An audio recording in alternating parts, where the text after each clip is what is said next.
हम लोगों को हिंदू सक्सेशन एक्ट शुरू करना है आज से। तो मेरा अप्रोच इस विधि के संदर्भ में ये रहेगा कि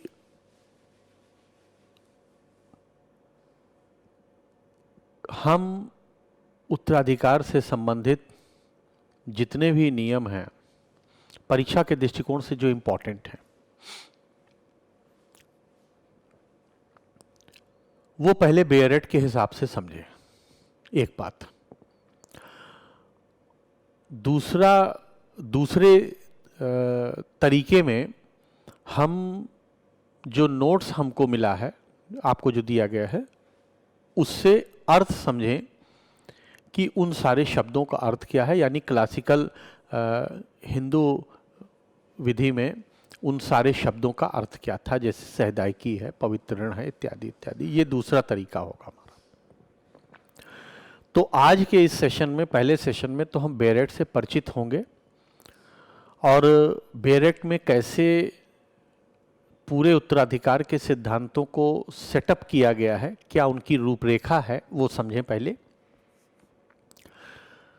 दूसरे सेशन में यानी आफ्टर ब्रेक हम उन सारी बातों को समझें जो टेक्निकल वर्ड पुरातन हिंदू विधि से, पुरातन हिंदू विधि का मतलब वो हिंदू विधि जो इस अधिनियम के पारित होने के पहले एप्लीकेबल थे, उनका मीनिंग क्या है। और फिर कल या परसों के सेशन में हम इसको लिखते हुए दोबारा फिर से उदाहरणों के साथ समझें। 3 फोल्ड में हम चलेंगे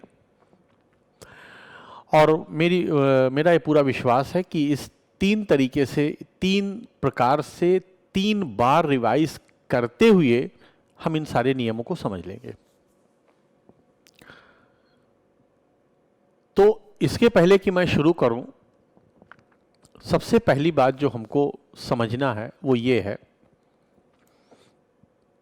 कि जो मुख्य परीक्षा में हमसे प्रश्न आते हैं, मुख्यतः मुख्य परीक्षा में आते हैं, 3 प्रश्न आते हैं। मैं इस चार्ट के माध्यम से अगर आपको बताऊं तो अगर मैं ऐसे लिखूं, संपत्ति का उत्तराधिकार, ये बात मैं मानते हुए ये बात आपको बता रहा हूं कि अभी हमको उत्तराधिकार की मीनिंग नहीं मालूम है और उत्तराधिकार का अर्थ क्या होता है वो किसी अन्य प्रकार से नहीं, इस अधिनियम के द्वारा मैं आपको समझाऊंगा कि उत्तराधिकार का मतलब क्या है। तो जो प्रश्न मुख्य परीक्षा में आपके लिए रेलेवेंट हैं वो संपत्ति का उत्तराधिकार है, जिसमें पुरुष और स्त्री अगर मैं बांटूं 2 वर्गों में, और फिर पुरुष के उत्तराधिकार को सहदायकी और स्वार्जित संपत्ति, और इसी तरह महिला के भी उत्तराधिकार को सहदायकी और स्वार्जित संपत्ति में अगर मैं बांटूं। अब ये बात फिर से कि सहदायकी क्या होती है ये हमको नहीं मालूम है, स्वार्जित संपत्ति क्या होती है ये हमको नहीं मालूम है। ये मानते हुए ये मैं सिर्फ आपको बता रहा हूं ताकि आपके दिमाग में वो लाइन ऑफ एक्शन क्लियर हो जाए कि हम भले ही समझें हजारों बातें, भले ही पढ़ें हजारों बातें, भले ही डिफरेंट तरीके से हम इस पूरे विषय को देखें, डिफरेंट एंगल से, लेकिन हमारा जो सेंट्रल फोकस होगा वो इन्हीं टॉपिक्स पर होगा, क्योंकि परीक्षा में प्रश्न हमको इनसे आने हैं। इसमें जो सबसे महत्वपूर्ण बात है वो ये है कि स्त्री की सहदायकी संपत्ति के उत्तराधिकार से संबंधित नियमों को बताइए। इसका कारण ये है, ये पहले नंबर पर सबसे इंपॉर्टेंट प्रश्न बनता है आपके साक्षात्कार यानी इंटरव्यू के पर्पस से भी और मुख्य परीक्षा के भी पर्पस से, क्योंकि 2005 के संशोधन के द्वारा स्त्रियों के कुछ विशेष वर्गों को, पुत्रियों को कह सकता हूं, डॉटर्स को इसमें राइट दिया गया। ये एक बात है। दूसरी बात, स्त्री की जो स्व अर्जित संपत्ति है उसके उत्तराधिकार का प्रश्न आपके लिए रेलिवेंट होता है, इसलिए कि अगर आपको मालूम हो, ना भी मालूम हो तो कोई दिक्कत नहीं है क्योंकि हम उसको जानेंगे ही। इस अधिनियम के पूर्व स्त्री की जो संपत्ति होती थी उसका डिवीजन दो पार्ट में होता था, एक लिमिटेड ओनरशिप के रूप में और दूसरा एब्सोल्यूट ओनरशिप के रूप में, यानी पूर्ण स्वामित्व के रूप में और सीमित स्वामित्व के रूप में, जिसको स्त्री संपदा और स्त्री धन कहते थे। पुराना हिंदू व्यवस्था जो था स्त्रियों की संपत्ति के अधिकार के संबंध में, और इस अधिनियम में इस वर्गीकरण को समाप्त कर दिया है। तो स्त्रियों की संपत्ति के संदर्भ में ये क्या चेंज आया है, ये दूसरा महत्वपूर्ण एरिया बनता है हमारे लिए। और तीसरा महत्वपूर्ण एरिया बनता है पुरुष की स्व अर्जित संपत्ति के उत्तराधिकार के संबंध में। तो ये तीन महत्वपूर्ण एरिया हैं जिन पर हमको फोकस करना है और समझना है। तो ये तो पहली बात थी। अच्छा, अब आप अपने बेरेट को पर आइए, और बेरेट्स को मेरा अपना अप्रोच ये रहेगा आपको कि बेरेट के थ्रू मैं आपको इन सारे नियमों को पहले परिचित कराऊं और उसी परिचित कराने के संबंध में समझाऊं और हम लोग समझते चलें एक एक बात।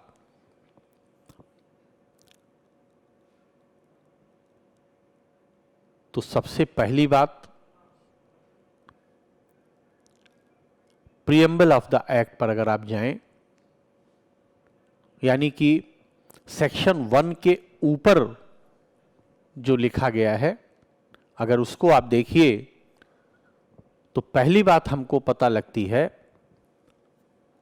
कि ये जो विधि बनी है ये किसको कंट्रोल करने के लिए, संशोधित और संहिताबद्ध करने के लिए बनी है। लिखा है इंटेस्टेट सक्सेशन, यानी कि निर्वसीयती उत्तराधिकार। ये पूरा जो अधिनियम है ये निर्वसीयती उत्तराधिकार को संशोधित और संहिताबद्ध करने के लिए बना है। निर्वसीयती उत्तराधिकार का मतलब होता है ऐसा उत्तराधिकार जो कि निर्वसीयत, संधि विच्छेद करेंगे तो निर को अलग निकालेंगे, वसीयती से निगेटिव सेंस पार्ट को अलग करेंगे, यानी ऐसा सक्सेशन जो वसीयत के अलावा होता है। इसका मतलब ये जो सारे सिद्धांत हैं ये वसीयत इन पर एप्लीकेबल नहीं हो रही है।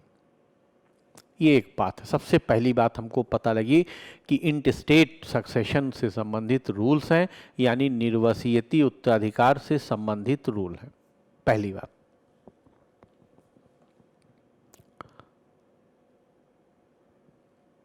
धारा 30 के ऊपर देखिए क्या लिखा गया है।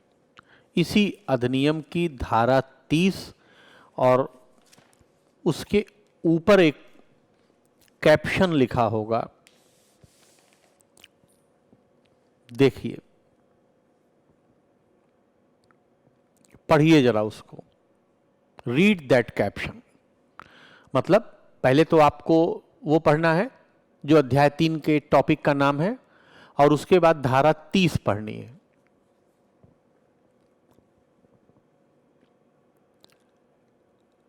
और अगर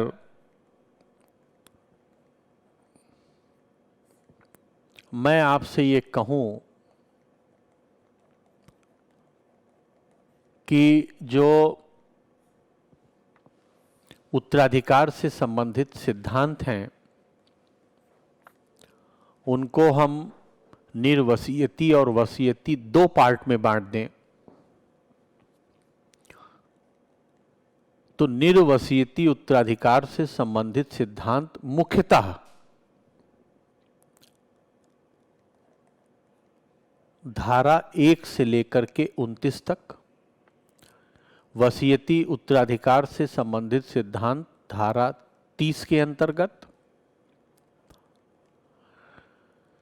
निर्वसीयती उत्तराधिकार को गवर्न करने वाली विधि है हिंदू सक्सेशन एक्ट 1956 जो आप पढ़ रहे हैं, और वसीयती उत्तराधिकार को कंट्रोल करने वाली विधि का नाम लिखा है इंडियन सक्सेशन एक्ट 1925। ये आपको क्लियर होना चाहिए। सबसे ये दूसरी बात, एकदम क्रिस्टल क्लियर ये होना चाहिए। इसका मतलब है इसका मतलब है कि अगर कोई व्यक्ति जो कि हिंदू है वो वसीयत करता है और उसके द्वारा अपनी संपत्ति के उत्तराधिकार को तय करना चाहता है, तो उसकी वसीयती उत्तराधिकार यानी स्टेट सक्सेशन वसीयती टेस्टामेंट्री सक्सेशन से संबंधित सिद्धांत इस अधिनियम से गवर्न नहीं होंगे, वो भारतीय उत्तराधिकार अधिनियम से गवर्न होंगे। एक कंक्लूजन ये हुआ।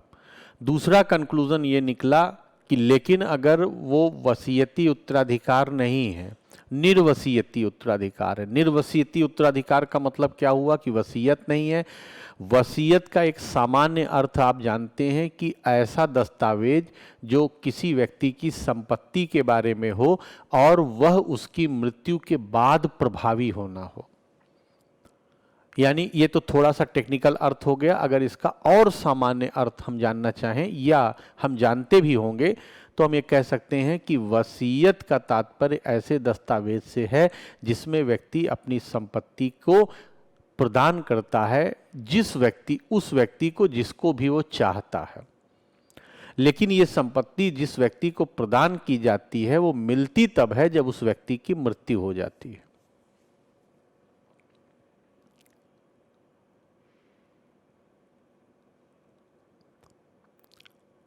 ये एक बात हो गई। दूसरी बात यह है कि निर्वसीयती उत्तराधिकार का मतलब है, अब हमने अभी एक्ट से नहीं देख रहे हैं, हम वसीयती उत्तराधिकार के विरोध में निर्वसीयती उत्तराधिकार के अर्थ को समझना चाहते हैं। और तब हम ये कह सकते हैं कि निर्वसीयती उत्तराधिकार का तात्पर्य उस उत्तराधिकार से है जो कि इस अधिनियम की धाराओं 1 से 29 के अनुसार गवर्न होता है। अभी वो है क्या ये हमको नहीं मालूम।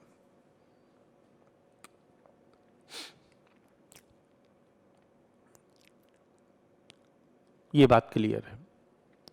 अगर आप सेक्शन 30 पढ़ेंगे, धारा 30 अगर मैं पढ़ूं आपके लिए, तो धारा 30 ये कहती है कोई हिंदू विल या अन्य वसीयती वयन द्वारा भारतीय उत्तराधिकार अधिनियम या हिंदुओं को लागू किसी अन्य तत्समय प्रवृत्त विधि के उपबंधों के अनुसार ऐसी संपत्ति को वयनित कर सकेगा जैसे कि वयनित किया जाना शाक्य हो। शाक्य हो का मतलब है जैसा कि वो चाहता हो। एनी हिंदी में डिस्पोज ऑफ बाय विल और other testamentary disposition of any property. इसका मतलब यह है कि कोई भी हिंदू जिस संपत्ति का वो स्वामी है या संपत्ति को डिस्पोज ऑफ करने का अधिकारी है, वो वसीयत या उसी प्रकार के किसी अन्य दस्तावेज के द्वारा अपनी संपत्ति का व्ययन कर सकता है। इसका मतलब है कि धारा 30 हमको जहां ये बताती है कि उत्तराधिकार 2 प्रकार का हो सकता है, दूसरी बात ये बताती है कि अगर वसीयती उत्तराधिकार होगा तो वो गवर्न होगा इंडियन सक्सेशन एक्ट से। वहीं वो ये भी बताती है कि हर हिंदू को अपनी संपत्ति के संदर्भ में वसीयत करने का अधिकार होगा। और अगर हर हिंदू को अपनी संपत्ति के संबंध में वसीयत करने का अधिकार है तो इसका मतलब ये है, और वो अधिकार गवर्न होगा इंडियन सक्सेशन एक्ट से, तो इसका सीधा सा मतलब ये है कि ये सारे नियम अप्लीकेबल नहीं होंगे। और एक बहुत इंपॉर्टेंट ऑब्जर्वेशन है जो शायद आपको अनुचित प्रतीत हो, लेकिन है ये सत्य, सैदाइकी संपत्ति का भी विल किया जा सकता है अकॉर्डिंग टू सेक्शन 30, लेकिन अपने ही हिस्से का, ये ध्यान रखना। लिखा है कोई हिंदू विल द्वारा या अन्य वसीयती वयन द्वारा भारतीय उत्तराधिकार या हिंदुओं को लागू होने वाली किसी अन्य तत्समय प्रवृत्त विधि के उपबंधों के अनुसार किसी ऐसी संपत्ति को, ऐसी संपत्ति में सब आ जाता है, लेकिन शाक्य हो, शाक्य का मतलब कैपेबल हो, यानी अपना जो उसका हिस्सा है वो कर सकता है। बहुत इंपॉर्टेंट ऑब्जर्वेशन है ये। 3 ऑब्जर्वेशन धारा 30 से हमने निकाला। ये दूसरा पॉइंट था हमारा। अब तीसरा पॉइंट कि एप्लीकेबिलिटी ऑफ एक्ट कैसे पता करेंगे या एप्लीकेबिलिटी ऑफ एक्ट क्या है। तो हर अधिनियम की तरह हम अगर इसको भी इस तरीके से बांटें, यानी कि अगर ऐसे मैं लिख दूं प्रवर्तनीयता यानी इन्फोर्समेंट या एप्लीकेबिलिटी, और इस प्रवर्तनीयता को 2 पार्ट में बांट दें, यानी व्यक्तियों पर, यानी किन व्यक्तियों पर ये इन्फोर्सेबल होगी, और दूसरा ये किस स्थान पर इन्फोर्सेबल होगी। तो आप देखेंगे कि जिन व्यक्तियों पर ये इन्फोर्सेबल हो रही है वो धारा 2 में वर्णित किए गए हैं, और आप जानते हैं उन व्यक्तियों को हिंदू कहा गया है। ठीक बाकी अधिनियमों के इंटरप्रिटेशन के हिसाब से ऐसा कोई भी व्यक्ति जो भारत का आदिवासी हो और मुसलमान, पारसी, यहूदी या ईसाई ना हो, वो हिंदू होगा और ये अधिनियम उस पर लागू होगा। स्थान के संबंध में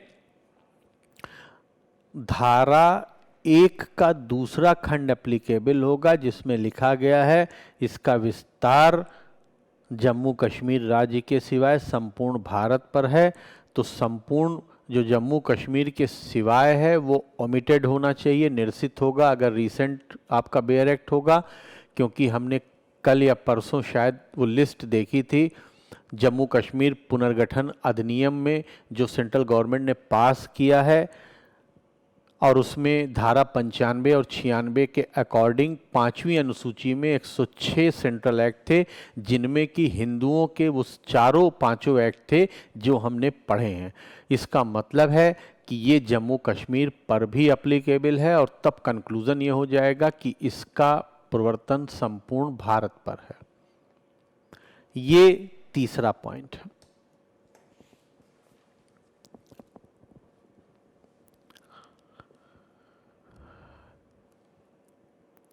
चौथे पॉइंट के लिए धारा 4 आप देखेंगे, ओवरराइडिंग इफेक्ट वहाँ लिखा गया है, अर्थात अध्यारोही प्रभाव वहाँ लिखा गया है।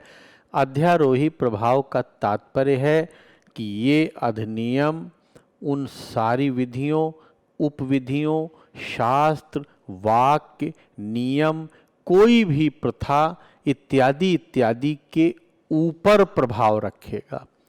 यानी कि इस अधिनियम के लागू होने के पहले अगर कोई नियम वर्णित किए गए थे किसी शास्त्र में, किसी लिटरेचर में, किसी प्रथा में, किसी विधि में, किसी नियम में, वो सब प्रभावहीन हो जाएंगे और ये विधि उसके ऊपर हो जाएगी। ये अगला पॉइंट है, विशेषता है। जिस तरीके से ओवरराइडिंग इफेक्ट हमने हिंदू मैरिज एक्ट में और बाकी सारे नियमों में पढ़े हैं, उसी तरीके से ओवरराइडिंग इफेक्ट यहाँ पर भी है कि हिंदू सक्सेशन एक्ट हिंदुओं के संबंध में एप्लीकेबल होगा। धारा 4 का जो गा खंड है आप देखेंगे कि वो रिपील्ड है, वो नहीं है वहाँ, और उसके बगल में जो इंडिकेटिव मार्क है नीचे फुटनोट में लिखा गया है कि 2005 के संशोधन के धारा 2 के द्वारा इसे लोप किया गया है, ओमिट किया गया है।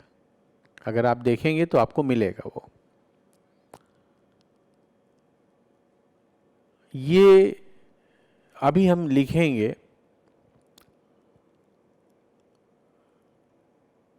धारा 4 का जो दूसरा खंड जो ओमिट किया गया है 2005 के संशोधन के द्वारा, ये अगर उत्तर प्रदेश की बात करें हम तो उत्तर प्रदेश जमींदारी एबॉलिशन एक्ट के संबंध में, और बाकी अगर सारे राज्यों की बात करें तो वहाँ पर जो उत्तराधिकार के नियम स्थानीय विधि में दिए गए हैं उनके लिए एक महत्वपूर्ण संशोधन बनता है। एचजीएस में और अच्छे प्रश्न अगर पूछे जाएं तो पूछा जा सकता है कि 2005 के संशोधन के द्वारा कृषि भूमि के उत्तराधिकार पर क्या प्रभाव पड़ा है, या ये भी पूछा जा सकता है 2005 के संशोधन के द्वारा कृषि भूमि के संदर्भ में हिंदुओं के उत्तराधिकार अधिनियम और मुसलमानों के उत्तराधिकार अधिनियम में विभिन्नता क्रिएट की गई है। आलोचनात्मक परीक्षण कीजिए इसका। अब मैं चाहता हूं कि आप धारा 6 का मार्जिनल नोट देखें, धारा 8 का मार्जिनल नोट देखें और धारा 15 का मार्जिनल नोट देखें। तीनों मार्जिनल नोट देखिए क्या है वो, व्हाट इज दैट।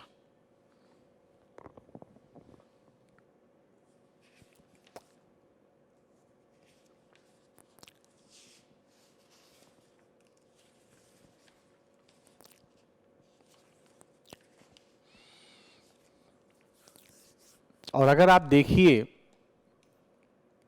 तो हमको दो ऑब्जर्वेशन इन तीनों धाराओं को पढ़ने से प्राप्त होते हैं।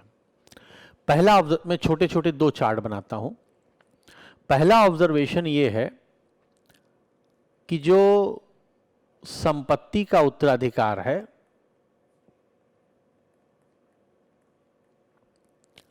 इससे जो संबंधित सिद्धांत हैं वो पुरुष के संबंध में अलग हैं और स्त्री के संबंध में अलग हैं। ये पहला ऑब्जर्वेशन हमको प्राप्त हुआ, यानी दोनों के संबंध में जो उत्तराधिकार के नियम हैं वो अलग अलग हैं। क्यों ऐसा पता लगा? क्योंकि यहां धारा 8 और यहां धारा 15 आप देख सकते हैं। 6 को अभी हटा दीजिए।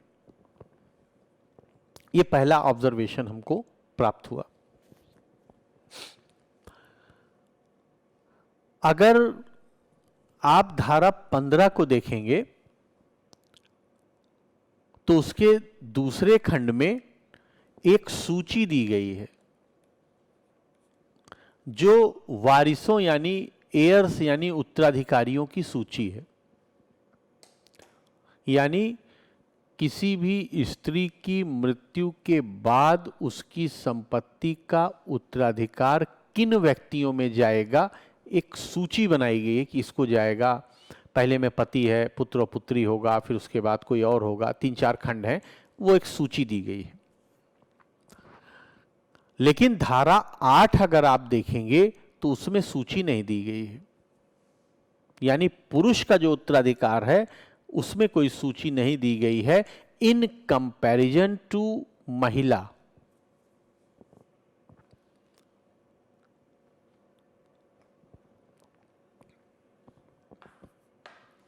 लेकिन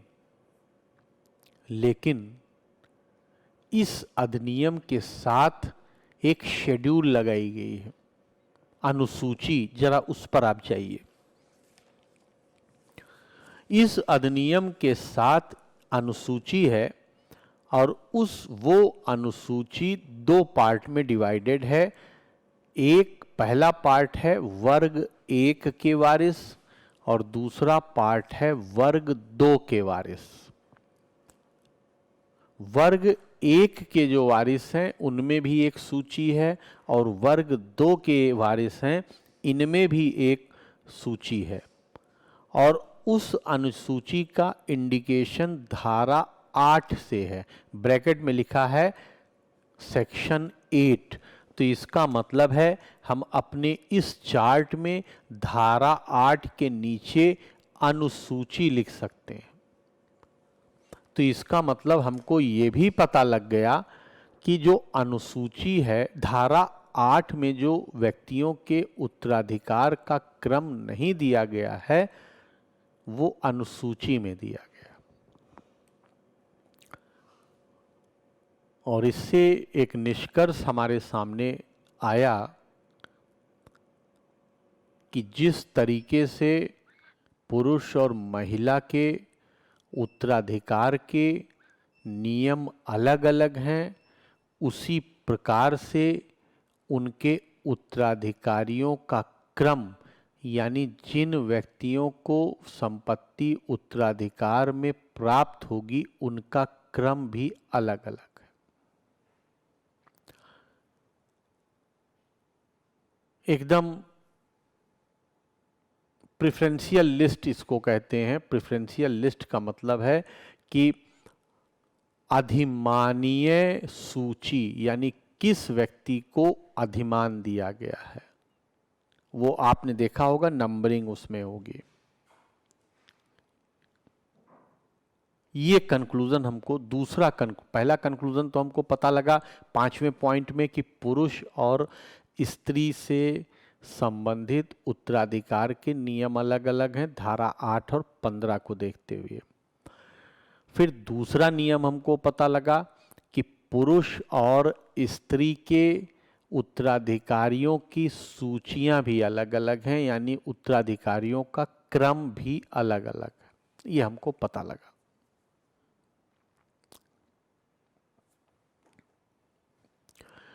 अगर मैं आपको फिर से कहूं कि आप धारा 6, धारा 8 और धारा 15 के मार्जिनल नोट को देखिए तो मैं ये दूसरा चार्ट बना सकता हूं संपत्ति का उत्तराधिकार, और अब मैं कह सकता हूं कि इस उत्तराधिकार के सिद्धांतों को 2 वर्गों में संपत्तियों के अनुसार बांटा गया है। एक जो धारा 6 में है उत्तराधिकार के सिद्धांत, जिनमें आप सहदायिकी संपत्ति के संबंध में उत्तराधिकार के सिद्धांत कह सकते हैं, और दूसरा 8 और 15 में है, इसको स्वार्जित संपत्ति कह सकते हैं। अब सहदायिकी और स्वार्जित संपत्ति होती क्या है ये अभी हमको नहीं मालूम है, और इसके नीचे धारा 6 लिख सकते हैं, और इसके नीचे हम वही जो पुराना हमारा चार्ट है प्रीवियस चार्ट वो लिख सकते हैं धारा 8 और धारा 15। ये अगला कंक्लूजन हमको या अगली बात हमको पता चलती है कि संपत्ति के आधार पर भी उत्तराधिकार के सिद्धांतों को 2 वर्गों में बांटा गया है। एक वे सिद्धांत जो सहदायिकी संपत्ति से संबंधित है, दूसरा वे सिद्धांत जो सहदायिकी संपत्ति से संबंधित नहीं है। और अगर आप धारा 6 देखें, फिर से मार्जिनल नोट, और 8 और 15 को देखें, तो आप ये कह सकते हैं कि धारा 6 में जो पुरुष है और जो स्त्री है उसके उत्तराधिकार के नियम समान हैं, और उनके उत्तराधिकारियों का क्रम भी समान है, जो कि उपधारा 3 में वर्णित किया गया है धारा 6 के।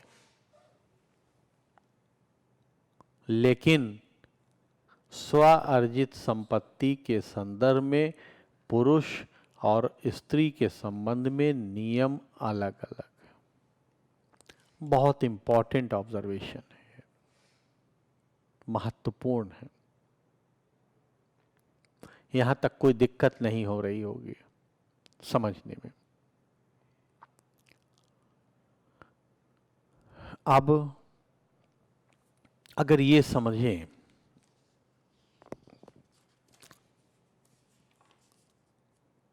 कि उत्तराधिकार में क्या होता है या उत्तराधिकार का मतलब क्या है,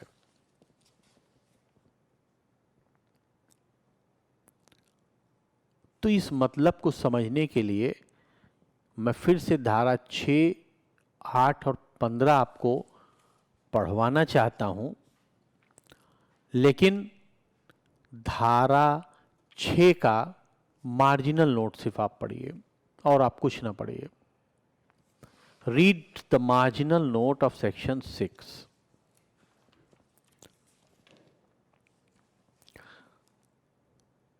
उसके बाद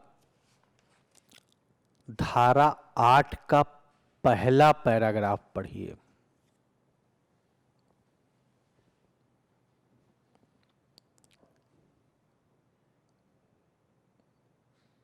और फिर धारा 15 का पहला पैराग्राफ पढ़िए।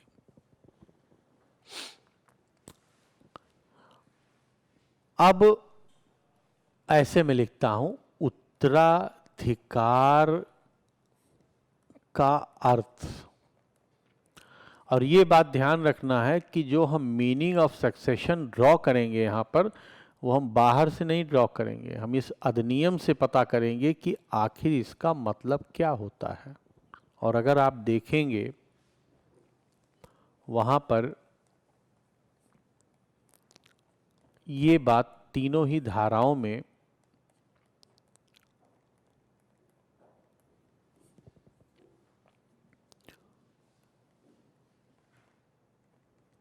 कॉमन लिखी गई है, यानी संपत्ति में हित का न्यागत होना या न्यागमन होना। इट मीन्स, इसका मतलब है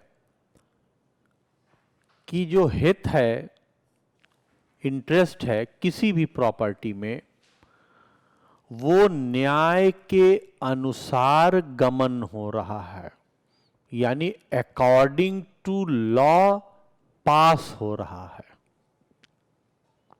इसका मतलब है विधि के अनुसार संपत्ति का गमन होना उत्तराधिकार कहलाता है। लेकिन ये अधूरी परिभाषा है, ये सिर्फ अधिकार की परिभाषा है, ये उत्तर की परिभाषा नहीं है। उत्तराधिकार को अगर आप संधि विच्छेद करेंगे तो उत्तरा प्लस अधिकार में वो बटेगा। तो ये अधिकार की परिभाषा है कि अधिकार क्या मिलता है, कैसे मिलता है, संपत्ति में मिलता है, क्या अधिकार मिलता है, एनी इंटरेस्ट, जो भी इंटरेस्ट दे मिलता है तो गमन होता है। उत्तरा को खोजने के लिए, यानी दिस वाला, ये वाला जो पार्ट है, अगर आप देखेंगे तो अब मैं आपसे कहूंगा धारा 6(3) पढ़िए, पहली लाइन।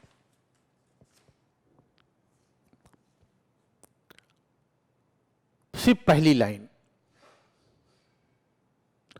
धारा 8 पहली लाइन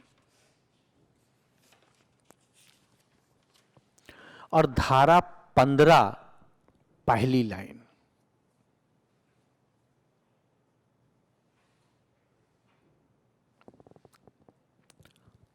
उत्तरा का तात्पर्य है, देखिए लिखा है, जब किसी हिंदू पुरुष की मृत्यु होती है, जब कोई सहदाई की मृत्यु होती है, जब किसी हिंदू महिला की मृत्यु होती है, तो जो ये उत्तरा है इसका मतलब ये है after the death of a person. तो अगर हम मिला देंगे तो पूरी परिभाषा क्या बन जाएगी? किसी व्यक्ति की मृत्यु के बाद संपत्ति में हित का विधि के अनुसार गमन होना उत्तराधिकार कहलाता है। और ये उत्तराधिकार इस अधिनियम के अनुसार दो प्रकार का है, एक वसीयती और दूसरा निर्वसीयती। वसीयती वाला गवर्न हो रहा हमने पहले देखा, धारा 30 read with Indian succession act 1925। इसीलिए इन तीनों धाराओं में एक शब्द और लिखा है, निर्वसीयती मृत्यु होती है। यानी अगर उसने विल कर दिया और उसकी मृत्यु हो गई, तब धारा 6, धारा 8 और धारा 15 का नियम लागू नहीं होगा। तब वो सारा succession according to section 30 read with Indian succession act, अर्थात उस व्यक्ति की वसीयत के अनुसार जाएगा। एकदम क्लियर है, इसमें कोई भी इसमें शक नहीं है। और इसका मतलब हमको ये बात पता लगी, फिर से तीनों धाराओं का अगर पहला लाइन आप पढ़ें तो आप ये भी कंक्लूड कर सकते हैं कि जो उत्तराधिकार है, इसका प्रश्न किसी व्यक्ति की संपत्ति के संबंध में उसकी मृत्यु पर ही ओपन होता है। यानी अगर उस व्यक्ति की मृत्यु नहीं हुई है तो उसके जीवन काल में ये सारे नियम एप्लीकेबल नहीं होंगे या उत्तराधिकार का प्रश्न उत्पन्न नहीं होगा। ये भी एक बात कंक्लूजन रूप में हम कह सकते हैं। और इससे महत्वपूर्ण कंक्लूजन, अगर आप धारा 6(3) पढ़ते हैं, अभी आपने पढ़ा है, धारा 8 पैरा 1 पढ़ते हैं, धारा 15 पैरा 1 पढ़ते हैं, तो वो कहता है निर्वसीयती मरने वाले व्यक्ति की संपत्ति निम्नलिखित व्यक्तियों में न्यागत होगी।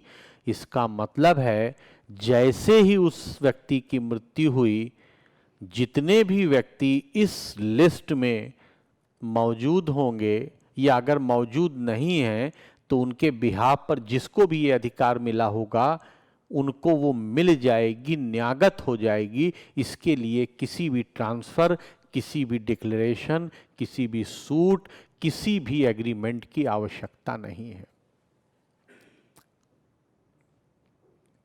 सीधे सीधे धारा 6, धारा 8, धारा 15 ये कह रही है। बहुत इंपॉर्टेंट ऑब्जर्वेशन है। इसका मतलब हमको ये भी पता लग गया कि उत्तराधिकार के नियम जो इस विधि में बताए गए हैं, उनके लिए जिन व्यक्तियों को भी उस लिस्ट में वर्णित किया गया होगा, उत्तराधिकार के लिए किसी भी कोर्ट, किसी भी एग्रीमेंट, किसी भी रजिस्ट्रेशन ऑफिस में जाने की आवश्यकता नहीं है। उनका राइट है कि वो संपत्ति उनमें न्यागत होगी, यानी न्याय के अनुसार गमन हो जाएगी।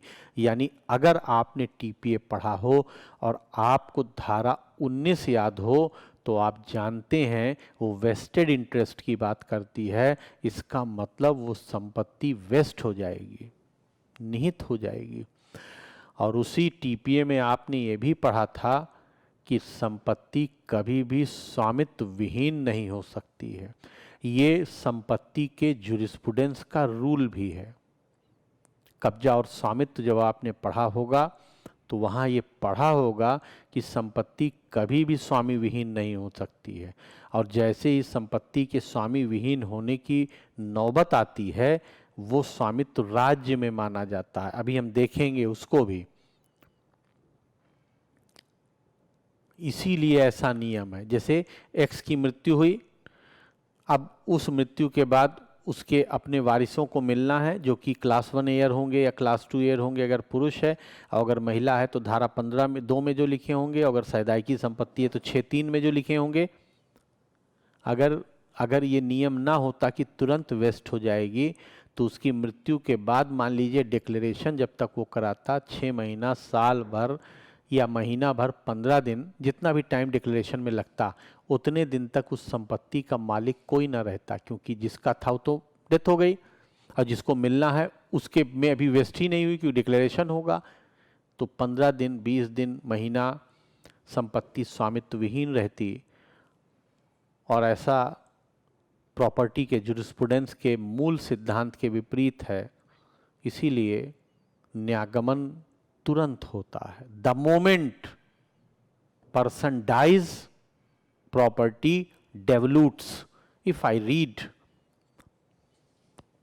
the conclusion according to the section, that is like this: निर्वसीयती मरने वाली हिंदू नारी की संपत्ति धारा 16 के नियमों के अनुसार निम्नलिखित व्यक्तियों में न्यागत होगी, shall devolve. If I read section 8, निर्वसीयत मरने वाले हिंदू पुरुष की संपत्ति इस उपबंधों के अनुसार निम्नलिखित को न्यागत होगी, shall devolve. जहां हिंदू की मृत्यु इसके प्रारंभ के बाद होती है, निगमित होगा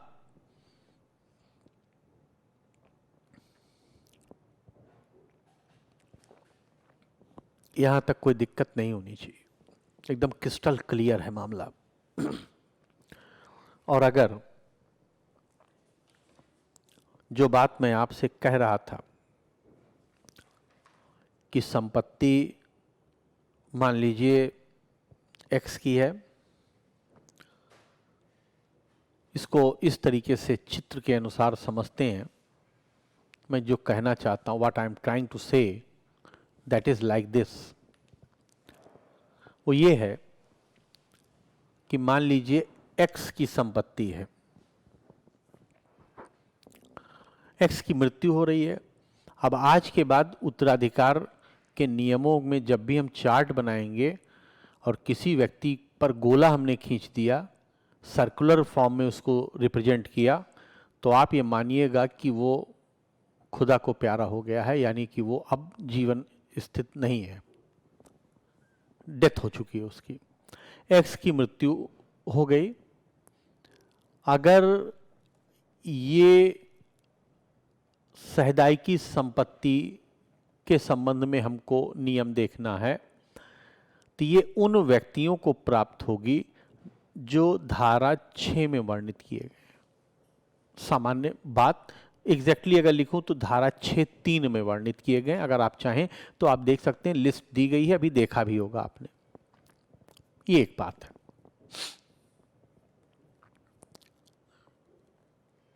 अगर ये स्व अर्जित संपत्ति के संदर्भ में बात हो रही है और अगर ये पुरुष से संबंधित स्व अर्जित संपत्ति है, तब ये किसको मिलेगी?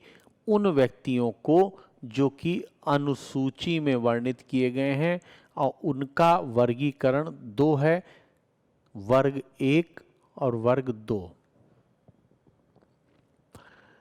और अगर ये किसी महिला की स्व अर्जित संपत्ति के संदर्भ में नियम है, तो धारा 15(2) में ये दिए गए हैं। अगर आप देखिए तो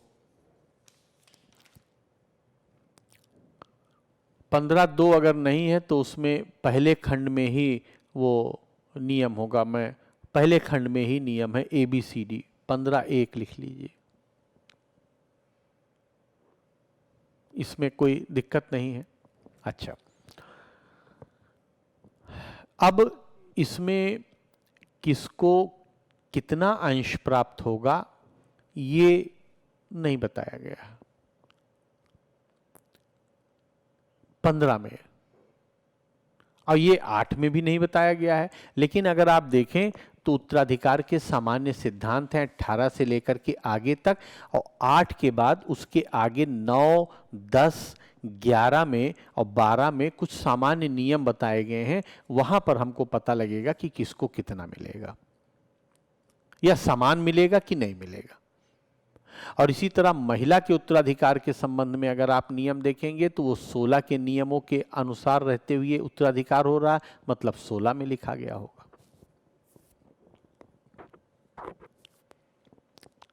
मेरा जो बताने का तात्पर्य है यहाँ पर, जिसलिए मैंने ये चार्ट बनाने का प्रयास किया है, वो इसलिए कि सहदायकी संपत्ति में भी वारिस हैं, एयर्स हैं। वारिस का मतलब वो व्यक्ति जिनको कि मृत्यु के बाद उत्तराधिकार में संपत्ति मिलना है। अनुसूची में भी वारिस हैं, बताए हैं, महिला का भी वारिस है। अभी अभी हमने देखा कि मान लीजिए एक्स की मृत्यु होती है और सहदायकी संपत्ति मिलना है, तो इनको मिल जाएगा जो धारा 6(3) में है, संपत्ति रेस नलियस नहीं हुई यानी स्वामित्व विहीन नहीं हुई। अगर मान लीजिए एक्स की स्वार्जित संपत्ति है और वो पुरुष है, तो अनुसूची में जो लोग लिखे हैं उनको मिल जाएगी, फिर से रेस नलियस नहीं हुआ। अगर एक्स की मृत्यु हुई और स्वार्जित संपत्ति है और वो महिला है, तो उन व्यक्तियों को मिल जाएगी जो कि 15(1) में लिखे हैं। अब प्रश्न ये उठा कि मान लीजिए इन किसी कंडीशन में, मैं अगले पेज पे आ जाता हूँ, यानी धारा 6 में, धारा 8 में और धारा 15 में, इन तीनों ही परिस्थितियों में कोई भी वारिस ना हो सकता है ऐसा बच्चे ना हो, तब क्या होगा? तब धारा 29 लागू होती है। अभी अभी मैंने आपसे कहा कि संपत्ति रेस नलियस नहीं हो सकती है, संपत्ति का हमेशा कोई ना कोई स्वामित्व होगा, किसी न किसी में वो निहित होगी। सेक्शन 29 अगर आप देखिए तो सेक्शन 29 जो है इसका मार्जिनल नोट ही बता देता है फेल्योर ऑफ एयर्स, अभाव। और सेक्शन 29 ये कहती है कि अगर कोई ऐसा वारिस नहीं है जो इस अधिनियम के अनुसार संपत्ति पाने के योग्य हो, तो ये संपत्ति सरकार को न्यागत हो जाएगी। देख लीजिए, ये संपत्ति सरकार को न्यागत हो जाएगी। ये एक महत्वपूर्ण निष्कर्ष है।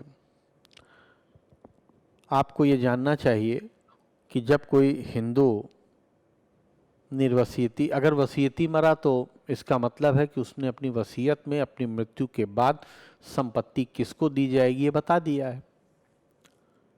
एक्स को जाएगी, कि वाई को जाएगी, कि जेड को जाएगी, कि किसी संस्था को जाएगी, कि स्कूल को जाएगी, कि न्यास, बता दिया उसने, तो कोई दिक्कत ही नहीं। वो नहीं रहेगा तो उसके बाद उसको जाएगी। लेकिन अगर नहीं बताया उसने, यानी कोई वैलिड विल नहीं है, तब सेक्शन 29 अप्लाई हो जाएगी। और चूंकि कोई वारिस नहीं है जो इस अधिनियम के अनुसार उसकी संपत्ति को उत्तराधिकार में पाने के लिए एलिजिबल हो, अहर हो, section 29 applies and property devolutes and vested into the government, सरकार को न्यागत हो जाएगी। आपके प्री के लिए ये महत्वपूर्ण बात है कि ये जो पूरा विधिक प्रभाव हो रहा है इसको राजगामित्व कहते हैं। ये टर्म आपसे पूछा गया है, स्टेट। देखिए इंग्लिश में ये जरूर याद रखिएगा, आपसे पूछा जा सकता है राजगामित्व किसे कहते हैं या स्टेट किसे कहते हैं, क्या होता है। तो आपको बताना होगा कि जब निर्वसिती मरने वाले हिंदू की संपत्ति का कोई भी एलिजिबल वारिस नहीं होता है, तो ऐसे व्यक्ति को संपत्ति सरकार में न्यागत होती है और इस प्रक्रिया को राजगामित्व कहते हैं। यहां तक आप जरा एक बार दिमाग में अपने बैठाइए हमने क्या क्या समझा है, अगर मैं उसको रिवाइज करूं, सबसे पहली बात यह है कि ये सारे सिद्धांत हिंदुओं के संबंध में ही एप्लीकेबल होंगे। हिंदुओं के संबंध में एप्लीकेबल होने का मतलब जो धारा 2 के अनुसार हिंदू हैं। दूसरी बात, ये संपूर्ण भारतवर्ष में एप्लीकेबल होगा, इन्फोर्सिबिलिटी इसकी है। तीसरी बात, ये सारे सिद्धांत निर्वसीयती उत्तराधिकार को गवर्न करते हैं। निर्वसीयती उत्तराधिकार का तात्पर्य है जबकि मृतक ने कोई विल ना की हो। लेकिन अगर मृतक ने कोई विल कर दिया है, कोई वसीयत कर दिया है, तो वह वसीयत लागू हो जाएगी और तब वो वसीयत भारतीय उत्तराधिकार अधिनियम 1925 के द्वारा नियंत्रित होगी। अगली बात, निर्वसीयती उत्तराधिकार के सिद्धांतों में पुरुष और महिला के जो संबंधी नियम हैं वो डिफरेंट है, वो अलग अलग है। दोनों के उत्तराधिकारियों का क्रम भी अलग अलग है। उत्तराधिकार से संबंधित नियम संपत्ति के आधार पर भी वर्गीकृत किए गए हैं, जिसमें सहदायकी संपत्ति के संबंध में धारा 6 और सेल्फ एक्वायर्ड प्रॉपर्टी यानी स्वतः अर्जित संपत्ति के संबंध में धारा 8 और 15 सपठित अन्य धाराएं नियम है। महत्वपूर्ण यह भी है कि जब हम कोपासरी प्रॉपर्टी या सहदायकी संपत्ति का उत्तराधिकार देखते हैं तो पुरुष और स्त्री के संबंध में नियम समान हैं, लेकिन जब हम सेल्फ एक्वायर्ड प्रॉपर्टी के संबंध में नियम देखते हैं तो पुरुष और स्त्री के संबंध में अलग अलग है।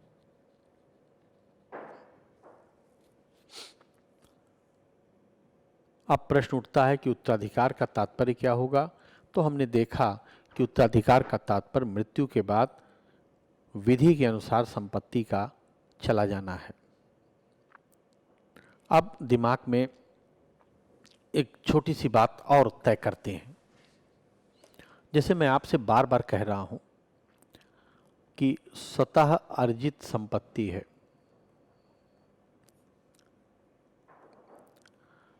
और स्वतः अर्जित संपत्ति धारा 8 और 15 में है पुरुष और स्त्री के संबंध में। तो ये कैसे मैं कह पा रहा हूं? देखिए कैसे कह पा रहा हूं इसको। 15 अगर आप देखिए, लिखा है नारी की संपत्ति, और इसी तरीके से जब 8 आप पढ़ेंगे तो लिखा है पुरुष की संपत्ति।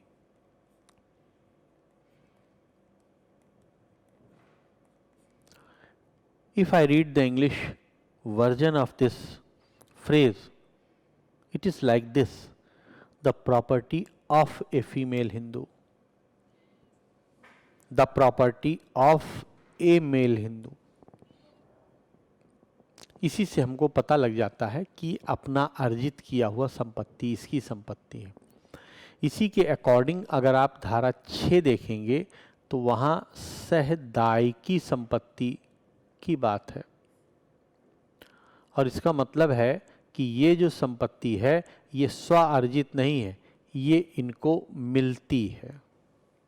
अब ये क्या होती है ये हमको मालूम नहीं है, लेकिन ये मिलती है। इसका मतलब हम ये कह सकते हैं कि कोई भी हिंदू व्यक्ति अगर है, if there is any Hindu person, तो उसके बाद उसके पास जो संपत्ति होगी वो दो ही प्रकार से हो सकती है। या तो वह सहदायिकी के द्वारा उसे प्राप्त हुई होगी और या तो वह उसने स्वतः अर्जित की होगी, यानी स्वतः कमाई होगी।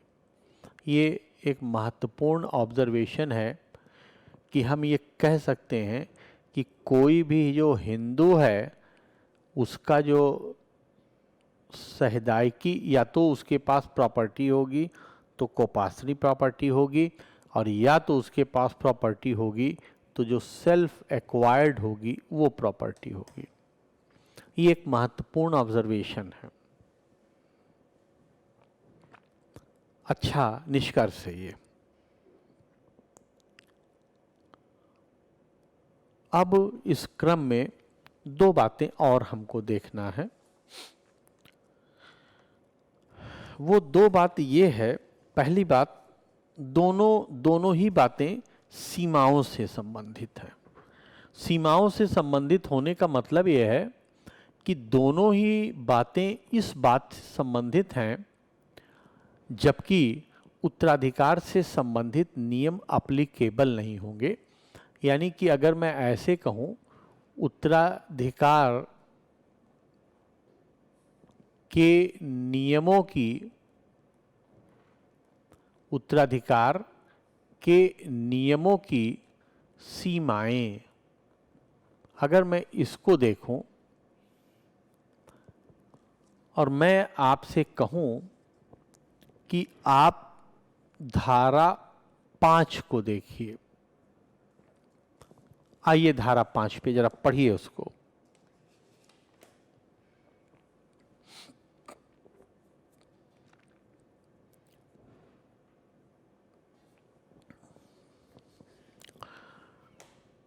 और धारा 5 अगर आप देखेंगे तो ये संपत्ति के संदर्भ में है, संपत्ति के संदर्भ में सीमाएं बता रही है।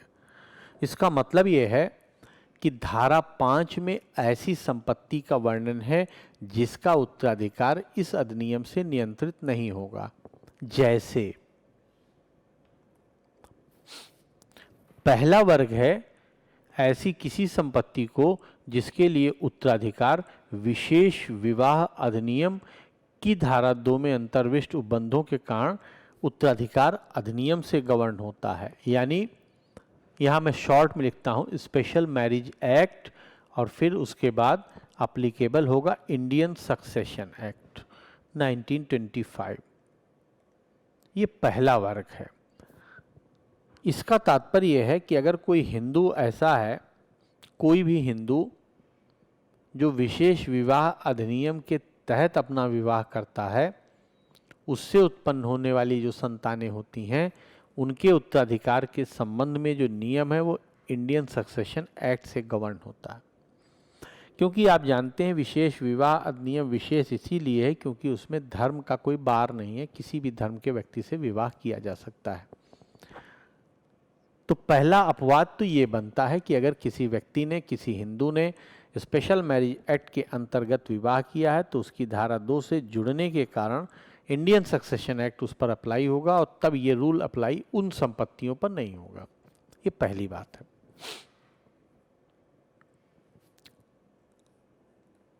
दूसरी बात, अगर आप दूसरा खंड पढ़ेंगे तो किसी एकल वारिस को अवजनित संपदा, अवजनित संपदा, यानी कि अगर किसी विधि में किसी व्यक्ति के लिए यह रूल था कि आपका पूरा प्रॉपर्टी एक ही वारिस को मिलेगा, तो वो हिंदू होते हुए भी उस संपत्ति पर ये रूल अप्लीकेबल, ये सारे नियम अप्लीकेबल नहीं होंगे। लेकिन इसकी एक सीमा है। वो सीमा ये है कि अधिनियम के प्रारंभ के पूर्व किसी लॉ के द्वारा दी गई हो और वह लॉ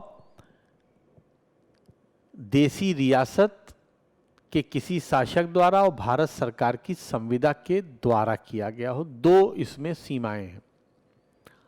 तो दो सीमाएं ये हैं, यानी अधिनियम के पूर्व की विधि हो और दूसरा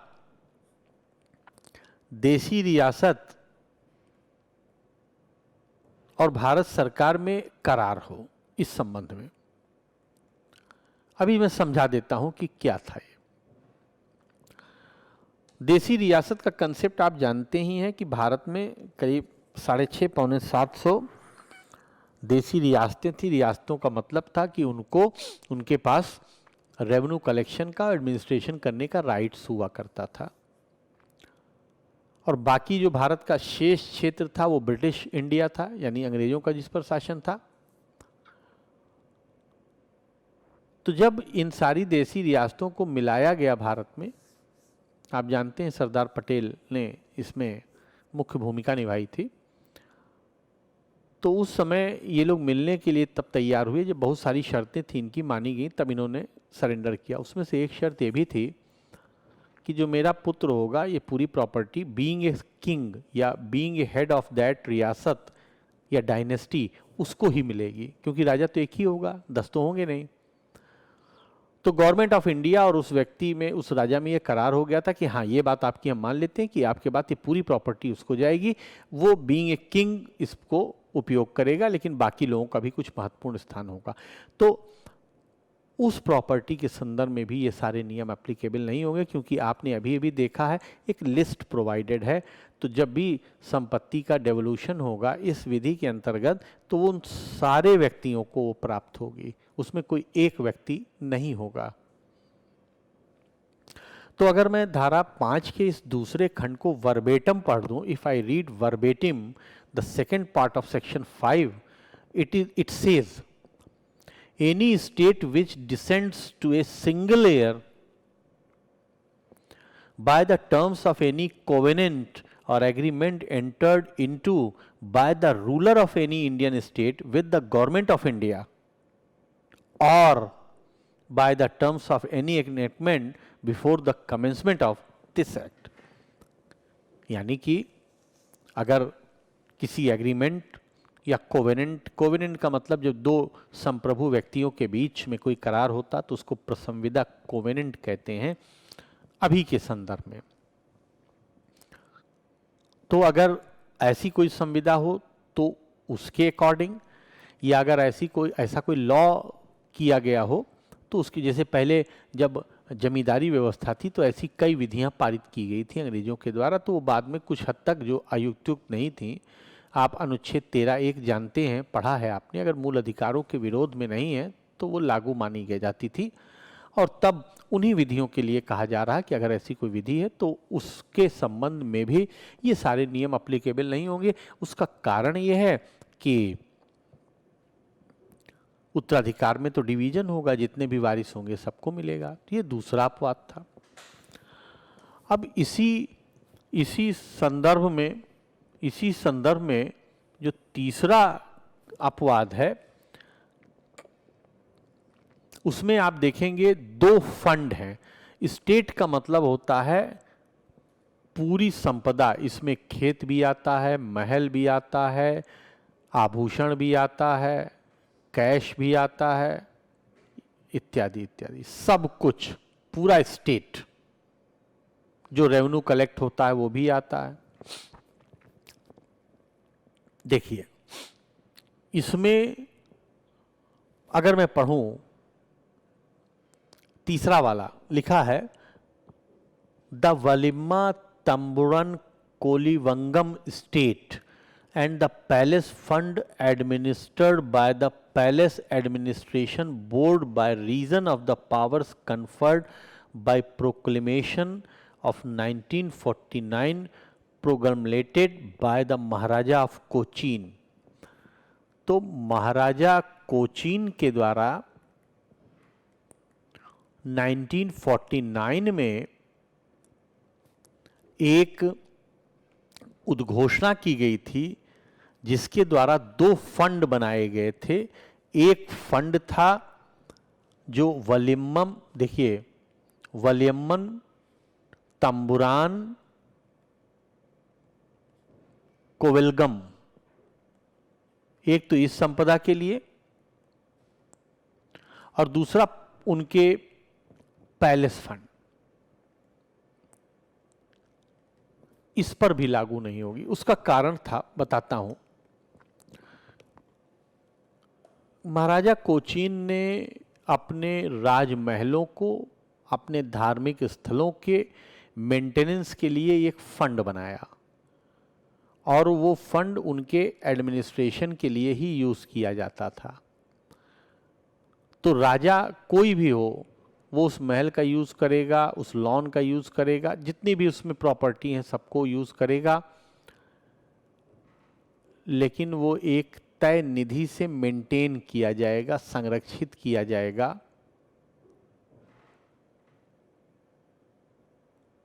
और उस पर भी हिंदू सक्सेशन एक्ट एप्लीकेबल नहीं होगा, क्योंकि वो मेंटेनेंस के लिए फंड है, वो डेवलूट नहीं होगा। तो ये 3 अपवाद हैं। जिन संपत्तियों पर ये एक्ट अप्लाई नहीं होगा, एक तो अगर स्पेशल मैरिज एक्ट के तहत विवाह करने वाले व्यक्ति की संपत्ति है, इंडियन सक्सेशन एक्ट से गवर्न होगा, पहला खंड धारा 5 का। दूसरा, अगर किसी सिंगल एयर को डेवलूट होनी है प्रॉपर्टी, किसी पोस्ट प्री इनैक्टमेंट के द्वारा या प्री एग्रीमेंट के द्वारा, जो कि गवर्नमेंट ऑफ इंडिया और किसी रूलर के बीच में हुई हो, उस प्रॉपर्टी पर भी एप्लीकेबल नहीं होगा। और महाराज कोचीन ने जो 2 फंड बनाए थे एडमिनिस्ट्रेशन और मेंटेनेंस के लिए, पैलेसेस और अन्य स्टेट्स के लिए, उस पर भी एप्लीकेबल नहीं होगा। ये 5 के 3 फंड हैं, 5 के 3 प्रॉपर्टियां हैं जिस पर ये पूरा अधिनियम अप्लाई नहीं होगा। ये तो पहला खंड था सीमाओं का, जो संपत्ति से संबंधित है। और एंड इसके बाद अगर आप 25, 26 देखें तो ये निर्हरता के सिद्धांत हैं, यानी व्यक्तियों के संबंध में। और इसमें आप देखेंगे 2 सिद्धांत हैं, एक धारा 25 है और दूसरा धारा 26 है।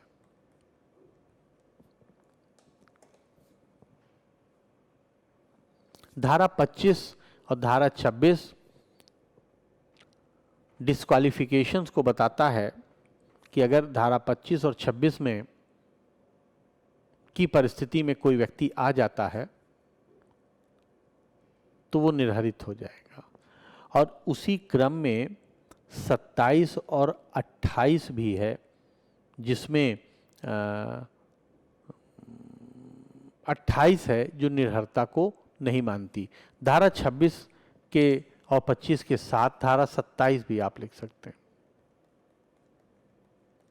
निर्हरतक नियम है। तो एक तो ये हो गया सीमाओं में कि उत्तराधिकार के नियम धारा 5 के अनुसार कुछ संपत्तियों पर एप्लीकेबल नहीं होते, जिसमें हिंदू सक्सेशन एक्ट के स्पेशल मैरिज एक्ट के अंतर्गत विवाह करने वाले व्यक्ति की संपत्ति है। दूसरा, किसी एग्रीमेंट या प्री इनैक्टमेंट के तहत एकल वारिस को जाने वाली संपत्ति है, जो कि गवर्नमेंट ऑफ इंडिया और किसी लोकल रूलर के बीच में हुई हो। और दूसरा, महाराज कोचीन के द्वारा जो वल्लियम तंबुरान कोविलगम फंड है या जो पैलेस फंड है, उसके संबंध में ये रूल अप्लीकेबल नहीं होंगे संपत्ति को आधार बनाते हुए। और अगर हम व्यक्ति को आधार बनावें तो धारा 25, 26 और 27 है। धारा 25 में चाहता हूं आप पढ़िए, रीड सेक्शन 25।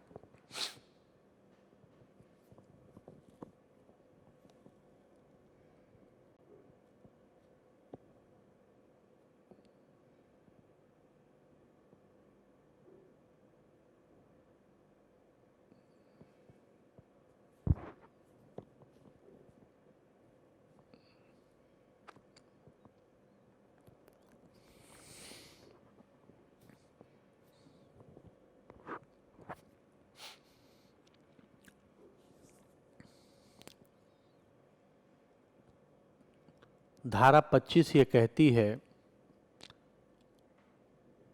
कि अगर कोई व्यक्ति किसी व्यक्ति की मृत्यु या हत्या का दुष्प्रेरण इसलिए करता है ताकि उसकी संपत्ति को वो उत्तराधिकार में पा जाए, तो वह व्यक्ति निर्हरित हो जाता है। जैसे मान लीजिए एक्स वाई का पुत्र है और उसे लग रहा है कि इनकी प्रॉपर्टी हमको तो इनकी मृत्यु के बाद उत्तराधिकार में मिलेगी, तो वो उनकी हत्या कर देता है या हत्या का अबेटमेंट करता है, तो एक्स निर्हरित हो जाएगा, वो नहीं पाएगा। बहुत इंपॉर्टेंट ऑब्जर्वेशन है, अच्छा पॉइंट है। और उत्तराखंड में धारा 25 कई बार पूछा गया कि हत्या करने वाला निर्हरित होगा, कहाँ दिया गया है।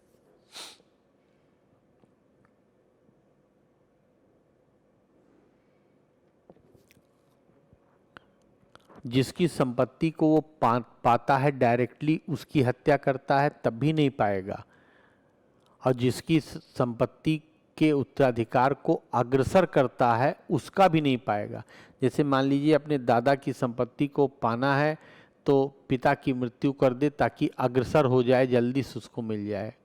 देखिए लिखा है, a person who commits murder और abets the commission of murder shall be disqualified from inheriting the property of the person murdered or any other property in furtherance of succession। मामा की, चाचा की, ताया की, मौसी की, दूर के रिश्तेदार की प्रॉपर्टी तब मिलेगी जब बीच वाला कोई व्यक्ति मर जाए, उसका अपना लड़का मर जाए तो ये पा जाएंगे, तो उसको मार दे ताकि अग्रसर हो जाए, इनको मिल जाए, तब भी नहीं पाएंगे। और डायरेक्ट जिस व्यक्ति की संपत्ति को इनको मिलना है, चाहे माँ की, चाहे वाइफ की, चाहे पुत्र की, चाहे पुत्री की, चाहे पिता की, उसका भी मर्डर कर देते हैं तब भी निर्हरित हो जाएंगे। निर्हरित का मतलब डिस्क्वालिफाइड हो जाएंगे और नहीं मिलेगा। और इसी के साथ 27 पढ़ लीजिए, अगर ये डिस्क्वालीफाई हो गए तो माना जाएगा निर्वसियती की मृत्यु के पहले मर गए हैं। तो निर्वसियती की मृत्यु के पहले मरने का मतलब यह है कि इनका रिप्रेजेंटेशन नहीं होगा और इनके बच्चों को भी नहीं मिलेगा। जैसे मान लीजिए एक्स है, एक्स के दो लड़के एस और S1 हैं, तो रूल ये है, ये जो रूल कह रहा है वो ये कह रहा है, मान लीजिए एस ने एक्स की मृत्यु कारित कर दी तो एस तो 25 में डिस्क्वालीफाई हो गया, और इसका जो पुत्र है S2 वो 27 में डिस्क्वालीफाई हो जाएगा, क्योंकि अगर ऐसा ना किया जाता तो तब भी मर्डर न रुकता, क्योंकि व्यक्ति ये जानता कि हम नहीं पाएंगे, कम से कम हमारे पत्नी और बच्चे तो पा जाएंगे। तो इसीलिए धारा 27 में जितने भी निर्हरित व्यक्ति होते हैं उनके बारे में माना जाता है कि उनकी मृत्यु निर्वसियती की मृत्यु के पहले हो गई है। तो जब निर्वसियती की मृत्यु के पहले हो जाएगी तो उनका कोई हक उसमें नहीं बनेगा। डिवाइडिंग इंटरेस्ट के हिसाब से वो निर्हरता लागू हो जाएगी और उनके भी एयर्स को वो नहीं प्राप्त होगा। महत्वपूर्ण बात है।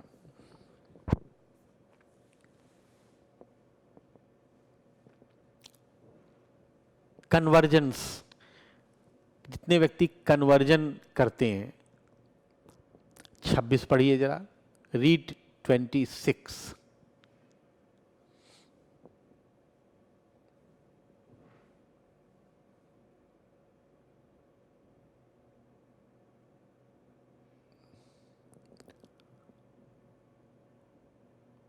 धारा 26 को ध्यान से पढ़ना है। ध्यान से इसलिए पढ़ना है क्योंकि इसमें जो कन्वर्जन कर रहा है, यानी हिंदू धर्म से दूसरे धर्म में परिवर्तित हो रहा है, वो निर्हरित नहीं हो रहा है, वो निर्हरित नहीं हो रहा है, उसके वंशज निर्भरित हो रहे हैं। देखिए, कन्वर्ट्स डिसेंडेंट्स डिस्क्वालिफाइड, संपरिवर्तितों के वंशज निर्हरित होंगे।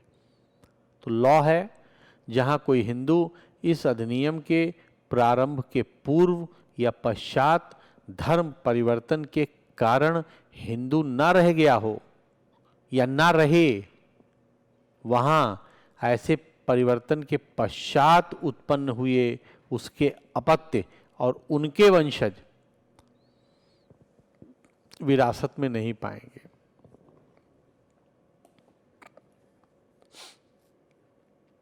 और लिखा है अपने हिंदू संबंधियों में से किसी की संपत्ति को, मतलब मान लीजिए एक्स का पुत्र अहिंदू हो गया तो वो तो पाएगा, उसका जो पुत्र है या उसकी पुत्री है, जो उसकी वाइफ है, वो नहीं पाएगी। और सिर्फ इसी का नहीं, अपने हिंदू संबंधी में से किसी की भी संपत्ति को विरासत में नहीं प्राप्त करेगी। ये सिर्फ इसलिए रोक लगाया गया है ताकि कन्वर्जन करने से प्रॉपर्टी न जाए बाहर और बनी रहे वहां पर। और इसी में ये भी ध्यान रखना है, लेकिन अगर उत्तराधिकार खुलने के समय वो वंशज हिंदू रहते हैं तो पा जाएंगे। देखिए लिखा है, अगर आप धारा 26 पढ़िए, there is a proviso subsection also. I read that subsection. Unless such children or descendants are Hindus at the time when the succession opens. यानी उत्तराधिकार जब खुलता है, अगर वो बच्चे या उनके वंशज हिंदू हों तो पा जाएंगे। अब प्रश्न उठा कि सक्सेशन ओपन कब होता है, या सक्सेशन ओपन होने का तात्पर्य क्या है? जब व्यक्ति की मृत्यु होती है। देखिए इसका मतलब क्या है, व्हाट डज इट मीन, एक बार इसको समझते हैं।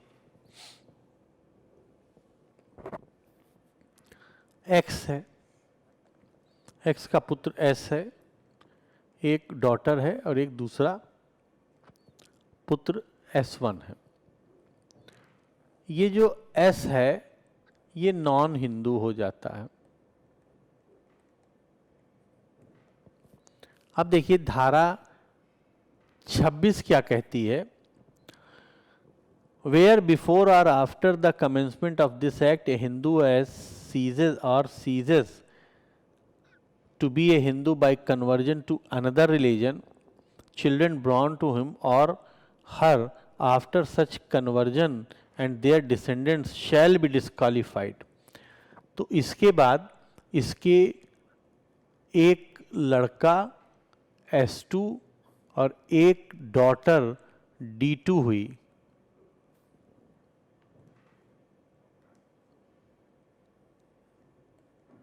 यहां मैं लिख रहा हूं डिसक्वालिफाइड, D2 डिसक्वालिफाइड।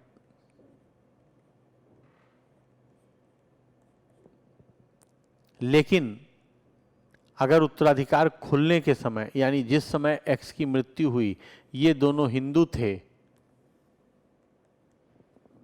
तो रूल एप्लीकेबल नहीं होगा, यानी डिस्क्वालीफाई नहीं होंगे। अच्छा,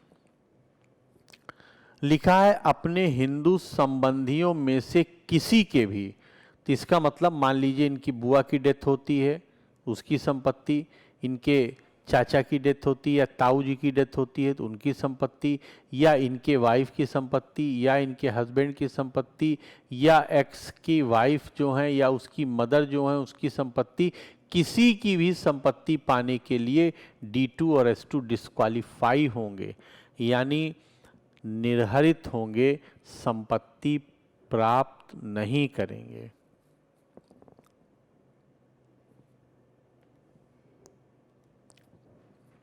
पच्चीस एक्स है, S, S2, D, S, इसका हस्बैंड। अब रूल ये है कि अगर मान लीजिए S है, वो X का हत्या करता है तो सीधे उत्तराधिकार में पा रहा है संपत्ति, इसलिए उसने हत्या किया तो ये डिस्क्वालीफाई हो जाएगा 25 के हिसाब से। दूसरी बात, इस एस ने ये जो डी है इसके सन को और इसके हस्बैंड को इसलिए मृत्यु मार दिया कि ताकि इनके मृत्यु पर इसको अग्रसरित हो जाए, तब भी नहीं पाएगा। इसका मतलब है कि कोई भी हिंदू जो डायरेक्टली किसी व्यक्ति का हेयर बन रहा है, अगर डायरेक्टली उसको संपत्ति प्राप्त होनी है, अब ये कैसे पता लगेगा कि डायरेक्टली प्राप्त होगी, तो आप देखेंगे सीधे सीधे वारिसों की लिस्ट में वो आ रहा है तो डायरेक्ट पा जाएगा, चाहे वो क्लास 1 में हो, चाहे क्लास 2 में हो, चाहे 15 में हो और चाहे 6-3 में हो।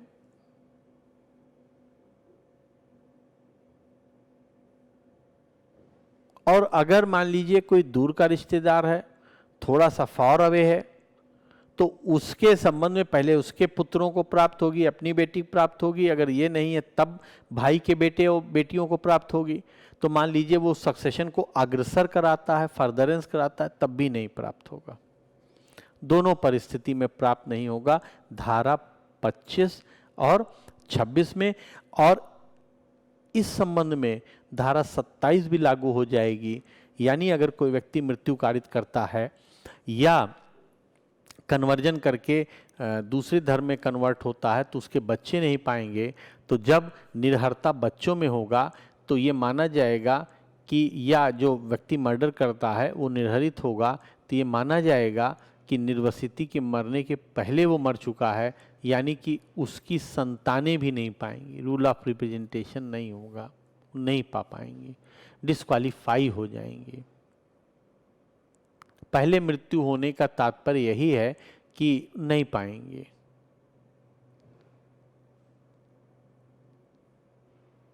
सहदायिकी में हम पढ़ेंगे दोलायमान इंटरेस्ट का, फ्लक्चुएटिंग इंटरेस्ट का कंसेप्ट लागू होता है। जैसे मान लीजिए 3 व्यक्ति हैं, संपदा 3 भाग में बटेगी, उसमें एक व्यक्ति की डेथ हो गई तो 2 भाग में बटेगी। अगर एक व्यक्ति की फिर डेथ हो गई तो पूरी प्रॉपर्टी एक को ही मिलेगी।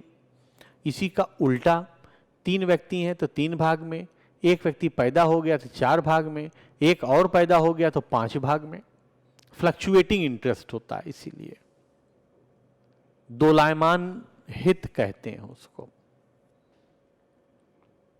तो ये हमको अगली बात पता लगी, जब भी हमसे उत्तराधिकार पूछा जाएगा हम भले ही संक्षेप में एक पैराग्राफ में जरूर लिखेंगे कि उत्तराधिकार से संबंधित नियम कुछ सीमाओं के अधीन ही लागू होते हैं, जिनमें धारा 5 में उन संपत्तियों का वर्णन है जिन संपत्तियों के संबंध में नियम लागू नहीं होंगे, और धारा 25, 26 और 27 में निर्हरता से संबंधित नियम है, अर्थात अगर उन व्यक्तियों के संबंध में वो परिस्थितियां लागू हो जाती हैं तो वो व्यक्ति संपत्ति को पाने से निर्हरित माने जाएंगे।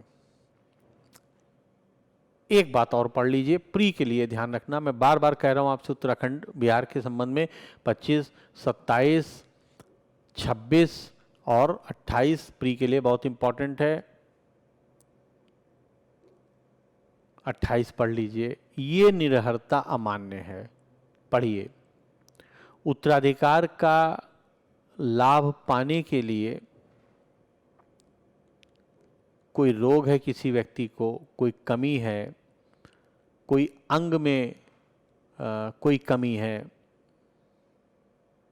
या कोई अन्य आधार बताता है बहुत चरित्रहीन है ये,